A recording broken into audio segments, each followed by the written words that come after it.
அன்பார்ந்த மக்களுக்கு வணக்கம். நான் உங்கள் கார்த்திக் பிள்ளை and welcome to the K TV. ஒரு 2 நாட்களாக பார்த்தா மக்களே, ஒரு மகன் தந்தையை வீட்டு வாசலில் உட்காந்துருக்கிற ஒரு அப்பா, வயதானவர், அவரை போட்டு பையன் பயங்கரமாக அடிக்கிற ஒரு ஃபுட்டேஜ் பரவிட்டுருக்கு. ஸோ இந்த ஃபுட்டேஜ் அப்படிங்கிற அடிப்படையில் இந்த ஃபுட்டேஜை சார்ந்து போலீஸ் நடவடிக்கை எடுக்கவே இல்லை அப்படிங்கிற ஒரு குற்றச்சாட்டு. இப்போது இப்படி அடிக்கிறானே இந்த பையன் என்ன சைக்கோவா அப்படின்னு பல பேர் போடுற அந்த வீடியோஸ், இது எல்லாத்துக்கு பின்னாடியும் மறைக்கப்படுகின்ற ஒரு மிகப்பெரிய உண்மை இருக்கின்றது. இது வரைக்கும் வெளியே வராத உண்மைகள். அந்த உண்மை என்ன, நடந்த சம்பவங்கள் என்னென்ன, இந்த குடும்பத்துக்குள்ளே இருந்த இஷ்யூஸ் என்ன, குழந்தைவேல் அப்படிங்கிற நபருடைய ஊம குசும்பு என்ன, எல்லாத்த பற்றியும் டீட்டெயில்டாக பார்க்க போகிறோம் இந்த பதிவில்.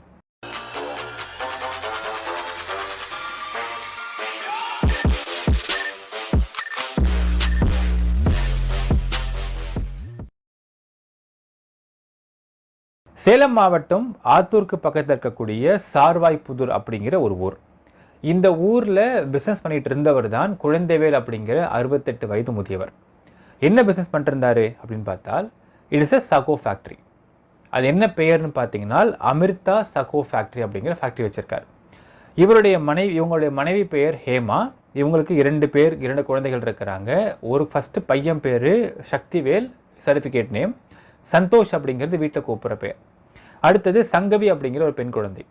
2 பேர் திருமணம் பண்ணி வச்சாச்சு. இதில் சக்திவேல் அப்படிங்கிற அந்த நபருக்கு மொத்தம் 3 குழந்தைங்க இருக்கிறாங்க அப்படிங்கிற தகவல் வெளியாயிருக்கு. ரைட். இப்போ இவர் பார்த்துட்டு இருக்கிற சேலம் மாவட்டம் சார்வாய்ப்புதூரில் இருக்கக்கூடிய ஒரு 10 ஏக்கர் நிலம். அந்த 10 ஏக்கர் நிலத்தில் தான் இவங்க மரவள்ளிக்கிழங்கு ஆலை வச்சிருக்கிறாங்க, which is the name of Amirtha sago factory.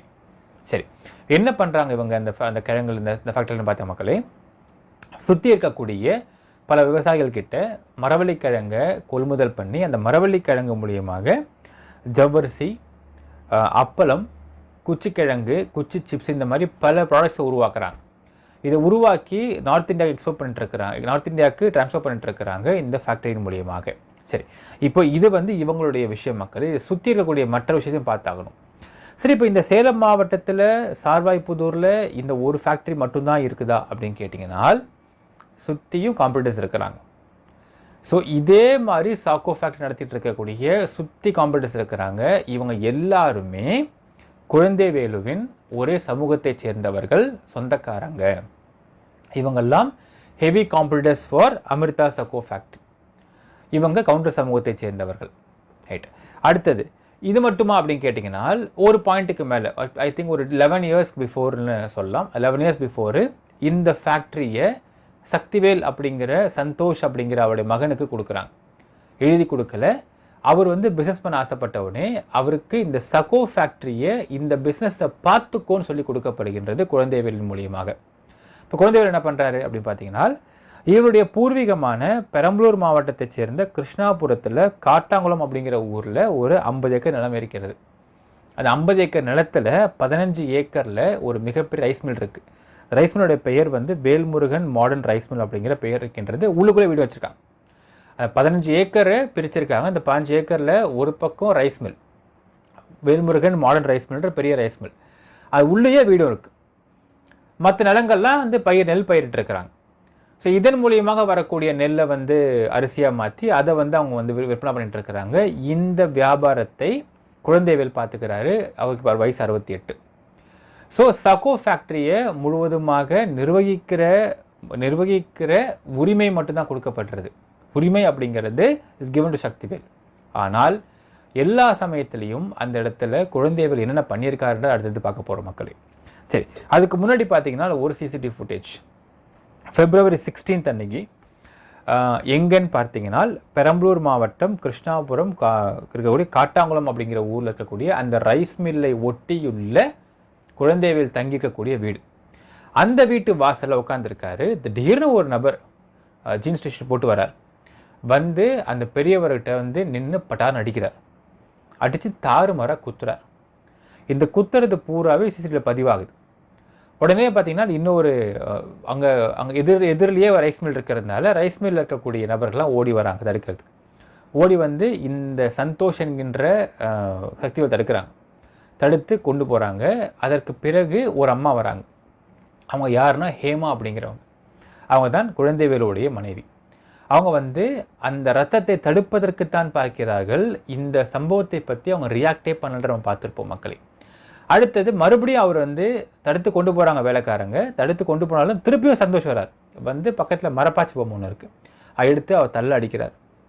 அடித்து திரும்பி தடுத்து கொண்டு போகிறாங்க. மறுபடியும் அவர் காரில் ஏற்றுறாங்க. இப்போ அடிபட்டுருச்சு இவருக்கு வந்து ரத்தம் ஒழுகிட்டு இருக்கு, சட்டப்ப ரத்தமாகிடுச்சு. இதனை ஹேமா அவர்கள் ஒரு டக்கி டவல் மாதிரி எடுத்து மூக்கில் வந்து அழுத்திக்கிட்டு கொண்டு போகிறாங்க, ஹாஸ்பிட்டலுக்கு கொண்டு போக ட்ரை பண்ணுறாங்க, திருச்சி ஹாஸ்பிட்டலுக்கு. காரில் ஏறி உட்காந்துருக்கக்கூடிய குழந்தைவேலை மறுபடியும் வந்து சந்தோஷ் ஓடி வந்து அவரை பிடிச்சி கீழே இழுத்து போடுறாரு. அவரால் எந்திரிக்க முடியல, அப்படியே குறுகி படுத்துக்கிறாரு தலையில். திருப்பியும் வேலைக்காரன் கொண்டு போயிடுறாங்க. கொண்டு போய் அவர் வந்து ஹாஸ்பிட்டலுக்கு கூட்டு போகிறாங்க. திருச்சி மருத்துவமனை கொண்டு போகப்படுகிறார் குழந்தைவேல். அங்கே போனோடனே அடிப்பட்டதை பார்த்தோன்னே ஆட்டோமேட்டிக்காக ஏஆர் ஆகுது. ஸோ ஏஆர் ஆனவுடனே போலீஸ் வராங்க. போலீஸ் வந்து நான் விசாரிக்கிறப்போ இந்த மாதிரி அடிச்சிட்டான் அப்படின்னு சொல்கிறாங்க. இது வந்து சிஎஸ்ஆர் ஆகுது. சிஎஸ்ஆர் ஆனதுக்கு பிறகு இந்த வழக்கை யார் விசாரிக்கிறாங்க அப்படின்னு பார்த்தீங்கன்னா, கைகளத்தூர் போலீஸ் ஸ்டேஷனில் இன்சார்ஜாக இருக்கக்கூடிய சப் இன்ஸ்பெக்டர் பழனிசாமி அவர்கள் விசாரிக்கிறார். அது இவருக்கு ஹெட் யாருன்னா இன்ஸ்பெக்டர் பாலாஜி, அவருக்கு ஹெட் யாருன்னா டிஎஸ்பி தனசேகரன். இந்த கேஸை விசாரிச்சு என்ன சொல்கிறாங்க, பையன் என்ன சொல்கிறாருன்றதை ஃபஸ்ட்டு பார்க்கணும் மக்களே.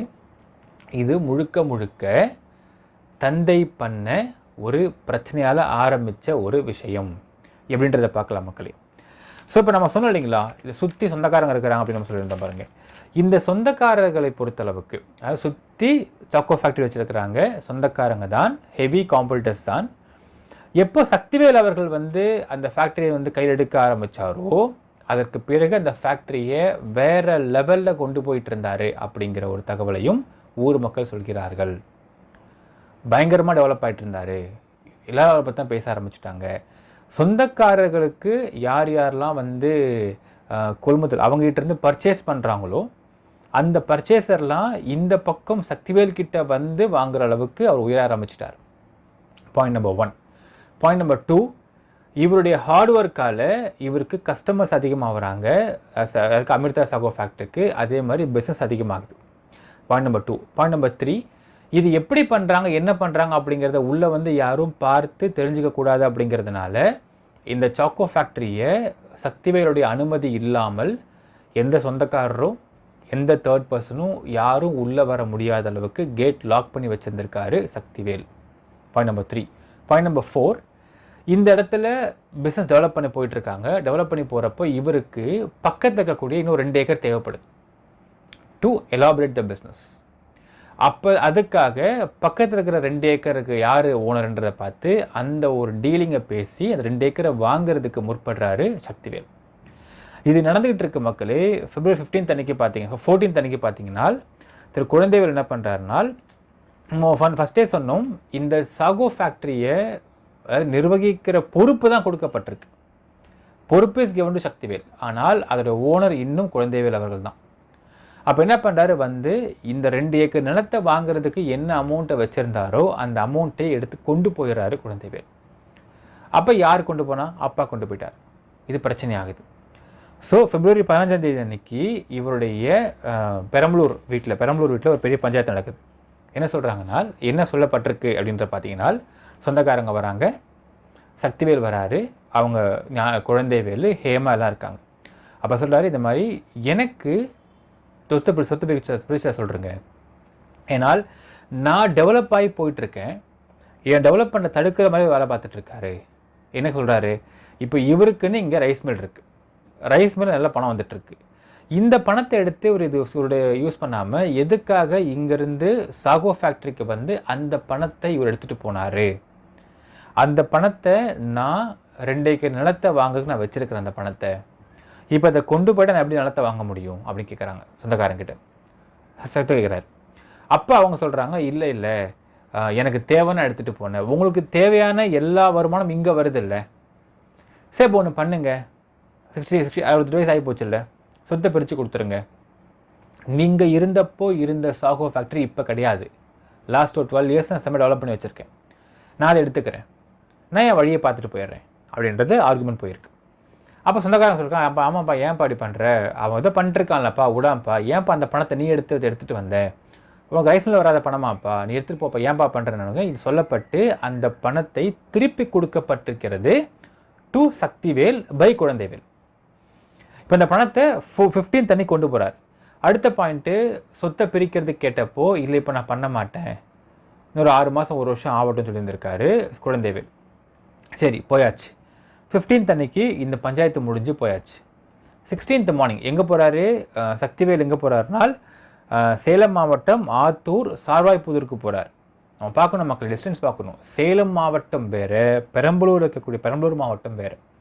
பெரம்பலூர் மாவட்டத்தில் குழந்தைவேல் இருக்கார் ரைஸ் மில்லில். சேலம் மாவட்டம் சார்வாய்ப்புதூரில் தான் வந்து சக்திவேல் இருக்கார். அவருடைய சாகோ ஃபேக்டரியில் இருக்கார். அங்கே வீடு இருக்குது அந்த பக்கம். இப்போது next day morning, early morning என்ன ஆகுதுனால், அந்த 2 ஏக்கர் நிலத்தை கொடுக்க முன் வந்தவர்கள் கொடுக்க மாட்டேன்னு சொல்கிறாங்க. என்ன காரணம் அப்படின்னு கேட்டப்போ அப்படியே ஆர்குமெண்ட் போகுது, பேச்சுவார்த்தை போகுது. என்ன சொல்கிறாங்கன்னா, இல்லை உங்கள் அப்பா வந்து வேணான்னு சொல்கிறாரு, நான் கொடுக்க மாட்டோன்றதை சக்திவேலுக்கு இன்ஃபார்ம் பண்ணுறாங்க நில ஓனர்ஸ். இப்போ இங்கே டெம்ப்ட் ஆகுது. ஸோ சேலம்லேருந்து பெரம்பலூருக்கு வந்து 16th நம்ம பார்த்த ஃபுட்டேஜ் அப்படிங்கிற அந்த ஃபுட்டேஜ் தான் மக்களே. நீ என்னை வாழவும் விட மாட்டேங்கிற, வளரவும் விட மாட்டேங்கிற, கூட தான் எனக்கு எடுக்கிற, நான் இப்போ என்ன பண்ணுறதுன்னு சொல்லிட்டு தான் அந்த ஃப்ரஸ்ட்ரேஷனில் அடித்த அடி தான் அந்த ஃபுட்டேஜ். இப்போது இங்கே யாருமே அவர் அடித்தது தப்பு இல்லைன்னு நம்ம சொல்ல வரல மக்களே. அடித்தது தப்பு தான், நோ டவுட். ஆனால் அடிக்கிறதுக்கு எது முற்பட்டுச்சு, த ரீசன் காசிங் அப்படிங்கிறது, காசிங் ரீசன் இருக்கு இல்லையா, அது மிக மிக முக்கியம். அதாவது ஒருத்தவன் டெம்ப் பண்ணுவான், தூண்டுவான், ஒருத்தன் வந்து இரிட்டேட் பண்ணுவான், ப்ரொவோக் பண்ணுவான், எல்லாம் பண்ணி முடிச்சு முகசம் உட்காந்துட்டு இருப்பான். அவன் தான் வந்து அடிச்சிட்டானா, ஐயோ அஷ்டான்னு புலம்புனால் இதை யார் மேலே தப்பு சொல்ல முடியும் நம்ம அப்படிங்கிறது தான் கேள்வி. இப்போ இந்த சம்பவத்தை பொறுத்தளவுக்கு இந்த சம்பவத்துக்கான பின் ரீசன் நம்ம சொல்லிட்டோம் மக்களே. இதுதான் இந்த பின் ரீசன், அடிச்சிட்டாப்புல. ஸோ இதான் இந்த விஷயத்தை அப்படியே போலீஸ் சொல்கிறாரு சக்திவேல். அதனால் சரிப்பா இது ஏதோ குடும்ப பிரச்சனையாக போயிட்டுருக்கு, இதுக்கு மேலே நீங்கள் 2 பேரும் அடிச்சுக்கூடாதுன்னு சொல்லிட்டு எழுதி கொடுத்துட்டு போங்க சொல்கிறாங்க எஸ்ஐ பழனிசாமி. எழுதி கொடுத்துட்டு 2 பேர் வந்துடுறாங்க.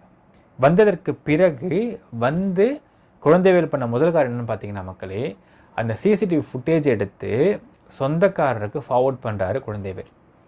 யார் சொந்தக்காரங்க அப்படின்னு பார்த்தீங்கன்னா, எந்த சாகோ ஃபேக்ட்ரிக்கு சக்திவேல் பொறுப்பில் இருக்க சாகோ ஃபேக்ட்ரிக்கு அகெயின்ஸ்டாக காம்பரேட்டராக இருக்கிற சொந்தக்காரங்களும் அவங்க கொடுக்குறாரு. சொந்தக்காரங்கிட்ட இந்த ஃபுட்டேஜ் போய் சேர்ந்ததும் அவங்க they are waiting for the right time to do it. அதற்கு பிறகு கரெக்டாக பார்த்தீங்கன்னா April 17, 2024 நைட்டு இவர் போய் படுக்கிறார். எங்கன்னா சேலமில் பெரம்பலூர் வீட்டில் படுக்கிறார். படுத்துட்டு அடுத்த நாள் காலையில் 4 மணிக்கு எந்திரிக்கவே இல்லை, 5:30 எந்திரிக்கல. அதுக்கு பிறகு டோரை உடச்சி பார்க்குறப்ப தான் இவர் இறந்திருக்காருன்ற தெரியுது அப்படிங்கிறது தான் நமக்கு வெளியான தகவல். இந்த சம்பவத்தை தொடர்ந்து உங்களுக்கு 58 of 2024 அப்படிங்கிற ஒரு வழக்கு பதிவு பண்ணி 174 CRPCயில் இவருடைய பாடியை கொண்டு போனாங்க. எதுக்கு கொண்டு போனாங்க அடுத்த சந்தேகம் இருக்கு இல்லையா மக்களே. ஒருத்தவர் வீட்டில் வயசாக இறந்து போயிட்டார். இப்போ எல்லாரும் போஸ்ட்மார்ட்டம் பண்ணுவாங்களா? பண்ண மாட்டாங்களே. ஏன் இது வழக்காக பதிவு பண்ணப்பட்டுச்சு எங்கன்னா கைகாலத்து போலீஸ் ஸ்டேஷனில் அப்படின்னு கேட்டிங்கன்னா, this is the poison death. So இது விஷயம் வெளியே வரவே இல்லை. நான் விசாரித்த தகவல், this is a poison death. இவர் விஷம் குடித்து இறந்துக்கிற குழந்தைவேல். இப்போ இந்த விஷம் குடிச்சிருக்காரு, இறந்துட்டாருன்னு கன்ஃபார்ம் ஆகிடுச்சு. ஸோ போஸ்ட்மார்ட்டத்தை கொண்டு போகிறாங்க. ரிப்போர்ட் வரல, waiting for the report. But 58/2024 அப்படிங்கிற எஃப்ஐஆர் நம்பரில் 174 CRPCயில் கேஸ் பதிவு பண்ணியாச்சு. இப்போது அந்த ரிப்போர்ட் வந்ததுக்கு பிறகு தான் என்ன மாதிரி பாய்சன்றது தெரிய வரும். அதுக்கு பிறகு தான் இந்த கேஸை அடுத்து மூவ் பண்ணுவாங்க. இப்போ இந்த சமயத்தில் பார்த்தீங்கன்னா கரெக்டாக சொந்தக்காரன் என்ன பண்ணுறாங்கன்னா, ஓகே குழந்தை இறந்து போயிட்டார், அடுத்தது புள்ள தான் இங்கே வந்து டாப்பாக இருப்பான், அவன் வந்து தலை தூக்கிடுவான். இப்போ சக்திவேல் அடிக்க என்ன ஒரே பிளான் அப்படின்னு பார்த்து இந்த ஃபுட்டேஜை காம்ப்யூட்டர்ஸ் பயன்படுத்தி இதனை எஸ்கலேட் பண்ணுறாங்க சோஷியல் மீடியாவில்.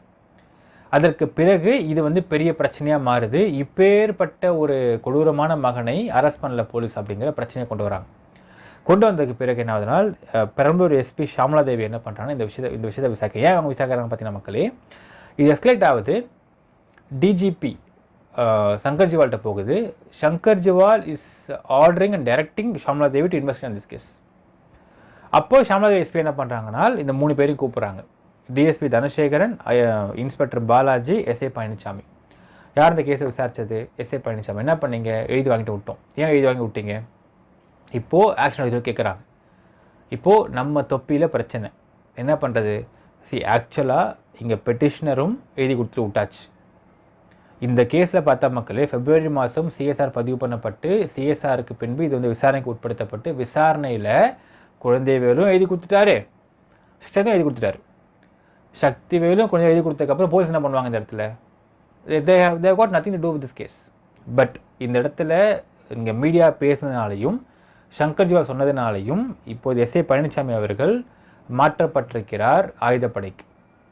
இப்போ டிஎஸ்பி கிட்டையும் இன்ஸ்பெக்டர் கிட்டையும் விளக்கம் கேட்டிருக்கிறாங்க எஸ்பி ஷாம்லாதேவி. பலியாடி யாருன்னு பார்த்தா இங்கே எஸ்ஐ பழனிசாமி ப்ளஸ் சக்திவேல். இப்போ அடுத்து என்னதுன்னு பார்த்தீங்கன்னா இமீடியட்டாக எஸ்பியோடைய ஸ்பெஷல் இன்வெஸ்டிகேஷன் டீம் உள்ளே வராங்க. உள்ளே வந்து இந்த பழைய கேஸ் February மாதம் அடித்த கேஸை அவங்க எடுக்கிறாங்க. எடுத்துகிட்டு நேராக வந்து தேர் கோயிங் டு ஹேமாட்ட போய்ட்டு அம்மா நீங்கள் இருந்திருக்கிறீங்க, நீங்கள் கம்ப்ளைண்ட் தான் கேட்குறாங்க. அந்த அம்மா வந்து அவங்களுக்குலாம் தெரியுமே, குழந்தைகள் பண்ணுற வேலைலாம் தெரியும் இல்லைங்களா, அவங்க நான் கம்ப்ளைண்ட் தர மாட்டேங்கிறாங்க. ஸோ ஹேமா அவர்கள் கம்ப்ளைண்ட் தரமாட்டேன்னு சொன்ன காரணத்தினால் அங்கே இருந்த மற்ற ஒரு வேலைக்காரங்களை கூப்பிட்டு கம்ப்ளைண்ட் எஸ்ஐடி வாங்கிட்டாங்க. இந்த ஃபுட்டேஜை ப்ரைம் எவிடன்ஸாக போட்டு தான் அப்பா அரெஸ்ட் பண்ணிருக்காங்க மக்களே. இப்போது ஹீஸ் பின் ரிமாண்டட். இப்போ சக்தியை ரிமாண்ட் பண்ணிட்டாங்க. On attempt murder case remand பண்ணிருக்கிறாங்க. இப்போ இதுதான் நடந்த சம்பவங்கள் மக்களே. இப்போ சம்பவத்தை நான் சொல்லிட்டேன் உங்களுக்கு. இப்போ இந்த சம்பவத்தை எடுத்துக்கிட்டு நீங்கள் பார்க்கிறதா இருந்தால் யார் மேலே தப்பு இருக்குது அப்படிங்கிற ஒரு கேள்வி இருக்கிறது. நாம் விசாரித்து பார்க்கிறோம் மக்களே. சேலம் மாவட்டத்தில் அதுவும் முக்கியமாக ஒரு சமூகத்தை சேர்ந்த நபர்கள் சொல்கிற வார்த்தை என்னென்னால், சார் இந்த இடத்துல இந்த ஜென்ரேஷன் கேப் பிட்வீன் பெரியவங்க சேர்ந்து யங்ஸ்டர்ஸ்க்கு ரொம்ப அதிகமாகவே இருக்குது. என்ன நினைக்கிறாங்கன்னா, ஒரு வார்த்தையை பயன்படுத்துகிறாங்க அந்த ஊரில் உள்ள மக்கள்கிட்ட விசாரிக்கிறப்ப சொல்கிறாங்களா, என்னுடைய கண்ட்ரோலில் தான் என் பையன் இருக்கணும். இந்த வார்த்தை தான் இங்கே எல்லாத்துக்குமே மூல காரணமாக வருது அப்படிங்கிறாங்க. இப்போ என்னுடைய கண்ட்ரோலில் தான் என் பையன் இருக்கணும். அப்போ என்னை மீறி வளர்ந்து போயிட்டா என் கண்ட்ரோலில் மீறி அவன் போயிடுவான், அவன் பெரிய ஆள் ஆகிடுவான். அது நான் உயிரோடு நடக்கூடாது அப்படிங்கிறதை இந்த சேலம் மாவட்டத்தில் இருக்கக்கூடிய ஒரு சமூகத்தை சார் மக்கள்கிட்ட இருக்கக்கூடிய மிகப்பெரிய பிரச்சனையாகவே பார்க்கிறார்கள் யங்ஸ்டர்ஸ். அந்த பிரச்சனையுடைய அவுட்கம் தான் சக்திவேலுடைய இந்த ஒரு சம்பவம் நம்ம பார்க்க முடியுது மக்களே. இப்போ இந்த வழக்கில் பொறுத்தவரை 2 பேர் பலியாடு. ஒன்று சக்திவேல், இன்னொன்று எஸ்ஐ பழனிசாமி. இப்போ இந்த 2 பேருக்குமே இந்த இடத்துல நீதி எங்கே இருக்குன்றது கேள்வி இருக்கிறது. அகைன் ஐம் டெல்லிங் யூ மக்களே, அடித்ததை நாம் இங்கே நியாயப்படுத்தலை. ஆனால் எது அடிக்க வைக்கிது? இப்போ யோசிச்சு பாருங்களேன். எவனோ ஒருத்தன் வெளியே வந்து பிரச்சனை பண்ணான்னு வச்சுக்கோங்க ஒரு பிஸ்னஸில், அவன் நம்ம எதிர்க்கலாம், எதிர்த்துட்டு போயிடலாம். ஆனால் கூட இருக்கிற அப்பாவே துரோகம் பண்ணால் ஒரு பையன் என்ன பண்ணுவான்? இதுதான் எங்கள் கேள்வி. என்னை வளர விடு, நான் வளர்ந்து போகிறேன், என்னை விட்டுரு, 38 இயர்ஸ் ஆகி போச்சு என் வயசு, எனக்கு நான் வளர்ந்து போகிறேங்கிறாரு. அது கேட்க மாட்டேங்கிறாங்க. இப்போ இந்த பையன் என்ன பண்ணுவான்? இதுதான் இங்கே மிகப்பெரிய இஷ்யூ மக்களே. இது சக்திவேலுக்கு மட்டும் இல்லை, இன்னும் பல நபர்கள் அந்த இடங்களில் ஃபேஸ் பண்ணக்கூடிய ஒரு மிகப்பெரிய இஷ்யூவாக தான் இது இருக்கிறது, முக்கியமாக அந்த மாவட்டத்தில். ஸோ இப்போ இதுக்கு வந்து அந்த பையன் என்ன ஆக்ஷன் எடுத்திருக்க முடியும், என்ன ஸ்டெப் எடுத்திருக்க முடியும், என்ன பண்ணுவான்? ஏன்னா we have to know one thing. இப்போது அங்கே சேலத்துலேருந்து பெரம்பலூருக்கு வந்து ஒரு பையன் ஒரு அப்பாவை அப்படி அடிக்கிறான். இப்போ வாட் ட்ரிகர்ட் தட் அப்படின்றத விசாரித்து பார்க்குறப்ப தான் திஸ் இஸ் த ட்ரிகரிங் பாயிண்ட்னு தெரிய வருது. இப்போ இந்த இடத்துல ஒரு காமன் மேனாக எப்படி ரியாக்ட் பண்ண முடியும், என்ன பண்ண முடியும்? போய் கேட்டால் கம்முன்னு இருக்காரு, ஆனால் எல்லா ஊமகோசம் பண்ணிருக்காரு, பின்னாடி பண்ணுறாரு. இப்போ பின்னாடி ஊமகோசம் பண்ணி நமக்கே துரோகம் பண்ணுற ஒரு நபரை என்ன பண்ணுவீங்க நீங்கள், என்ன செய்ய முடியும்? அண்ட் இன்னொன்று விஷயம் சொல்கிற மக்களே, சக்திவேல் ரொம்ப கோவக்காரன்னு சொல்கிறாங்க. அதுவுமே நோ டவுட். அவர் ரொம்ப கோவப்படுவாருங்க, டக்குன்னு ஷார்ட் டெம்பர்ட் ஆவார் அப்படிங்கிறாங்க. ஓகே, ஷார்ட் டெம்பர்ட் ஏன் ஆகிறாரு? Maybe some insecurity feeling, maybe this insecurity feeling இருக்கலாம் இல்லையா? அவர் கேட்குற ஒரே விஷயம், என் பிஸ்னஸ் நான் பார்க்க விடு, என்னை ஏன் இன்டர்ஃபியர் பண்ணுறேன், எதுக்கு அந்த பணத்தை எடுத்துகிட்டு வந்தேன்? இப்போது அடித்தது குற்றம், அது எந்த மாற்று கருத்தும் கிடையாது. ஆனால் அடிக்க தூண்டினது, ஊமகுசும் வேலை பார்த்தது, அந்த பணத்தை எடுத்துகிட்டு வந்தது. இப்போ என்ன உங்களுக்கு குழந்தை வேலைக்கு பணமே இல்லையா, வீட்டில் ரைஸ் மில் ஓடவே இல்லையா, பணமே வரலையா அங்கே அப்படிங்கிற கேள்வி இருக்குது. அப்போ போயிட்டு இந்த பணத்தை அவர் எடுத்துகிட்டு வந்திருக்காருன்னா அப்போ என்ன அர்த்தம், என்ன காரணம்? அப்போ he wants to trigger him R stop his growth. அப்படி பார்க்குறப்போ எப்படி அவர் சக்திவேல் அமைதியாக இருந்திருக்க முடியும் அப்படிங்கிற ஒரு கேள்வி இருக்கிறது. It is completely an emotional crime. Emotional crime. So இது வந்து ஒரு ஹேபிச்சுவல் அஃபண்டராக திருப்புறாங்க. சில மீடியாக்களில் பார்த்தீங்கன்னா சக்திவேலை வந்து ட்ரக்ஸ் யூஸ் பண்ணுவார் அப்படிங்கிறாங்க. ஸோ இதை வந்து விசாரித்து பார்க்கும்பொழுது இதில் உண்மை இருப்பதாக நமக்கு தெரியவில்லை. இன்னொரு விஷயம் சொல்கிறாங்க என்னன்னா, 10 இயர்ஸ்க்கு முன்னாடி ஒரு உணவுப் பொருள் பாதுகாப்பு பெண் அதிகாரி வந்து சோதனை பண்ண வந்திருக்காங்க சாகோ ஃபேக்ட்ரியில். அப்போ அவரை சிறைபிடிச்சி வச்சுட்டாரு அப்படின்ற தகவல் சொல்கிறாங்க. அதை விசாரிச்சுட்ருக்கோம் மக்களே.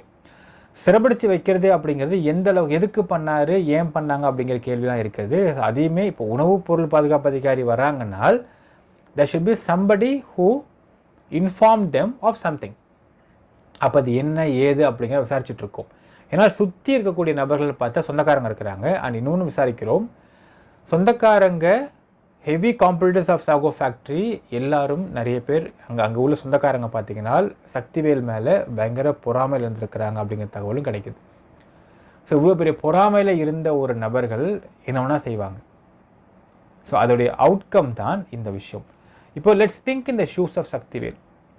இவ்வளோ சொந்தக்காரங்க இருக்கிறாங்க, இவ்வளோ பொறாமப்படுறாங்க. நம்மளுடைய சாகோ ஃபேக்ட்ரி, அவங்க ஃபேக்ட்ரி வச்சுருக்கிறாங்க. அதை மீறி நம்ம வளர்த்து கொண்டு வந்துட்டுருக்கோம். இதுக்கு ஒரு அப்பாவே சப்போர்ட் பண்ணாமல் ஒரு பையனுக்கு இருக்கிறப்போ அந்த பையன் நிலைமை எப்படி இருக்கும்? பையன் மனநிலைமை எப்படி இருக்கும்? எனக்கு அப்பா சப்போர்ட்டாக இருக்காருப்பா, மிகப்பெரிய பேக் போன்ப்பா, தம்பி நீ பண்ணுப்பா, நீ என்ன வேணால் செய், நான் பார்த்துக்கிறேன், சொந்தக்காரன் தானே, பார்த்துக்கலாம் போ, நீ முன்னேறி போயிட்டே, நான் ஹெல்ப் பண்ணுறேன், உனக்கு நான் சப்போர்ட் பண்ணுறேன் அப்படிங்கிற ஒரு எனர்ஜைஸ்டான வார்த்தைகள் தான் ஒரு பையன் எதிர்பார்க்குறாரு இந்த விஷயத்தை பொறுத்தளவுக்கு. அப்போது அப்பாவே சப்போர்ட் பண்ண மாட்டேங்கிறாரு, அப்போவே பணத்தை கொண்டு போயிடுறாரு, அவனை வளர விட மாட்டேங்கிறார் அப்படின்னா ஒரு பையன் என்ன பண்ணுவான்? அவுட் ஆஃப் எக்ஸ்ட்ரீம் ஃப்ரஸ்ட்ரேஷன் பையன் என்ன பண்ணுவான்? எல்லாம் எதுக்குன்னு பார்த்தீங்கன்னா அந்த ஒரே ஒரு வார்த்தை மக்களே, என் கண்ட்ரோலில் என் பையன் இருக்கணும். இந்த ஒரு வார்த்தை என்ன விதமான சந்தோஷத்தை கொடுத்துற போது குழந்தைவேலுக்கு அப்படிங்கிறது தெரியல. திருமதி ஹேமா அவர்களை பற்றியும் விசாரித்து பார்க்குறப்ப சொல்லுவாங்க, அவங்களுக்கு வந்து என்ன பண்ணுறதுன்னு தெரியல. அவங்க பல முறை சொல்லியும் பார்த்துட்டாங்க அவங்க புருஷங்கிட்ட, அவர் கேட்க மாட்டேங்கிறாரு, எல்லாம் எனக்கு தெரியும், வேலையை பார்த்துட்டு போன்னு சொல்கிறாரு, அவங்க என்ன பண்ண முடியும் அவங்க? ஸோ அவங்களுக்கு பையன் முன்னேறி மேலே வளர்ந்து பிறந்து போகணும், விடுதர முடியல புருஷனை, என்ன செய்யறதுன்னு தெரில அப்படிங்கிற ஒரு மன ஓட்டத்தில் இருக்கிறாங்க ஹேமா அப்படிங்கிற அந்த பெண்மணி. இப்போ இந்த ஒரு சிச்சுவேஷனில் சக்திவேல் பண்ணது சரியா தவறா? அடித்தது தப்பு தான் மக்களே, அதை யாரும் நியாயப்படுத்தலை. ஆனால் அடிக்கிறதுக்கு அவனுக்கு வந்த எண்ணம் சரியா தவறா, இல்லை அவன் பண்ணது சரியா தப்பா அப்படிங்கிறத பற்றி நீங்கள் கமெண்ட்டில் மென்ஷன் பண்ணுங்கள். நன்றி, வணக்கம்.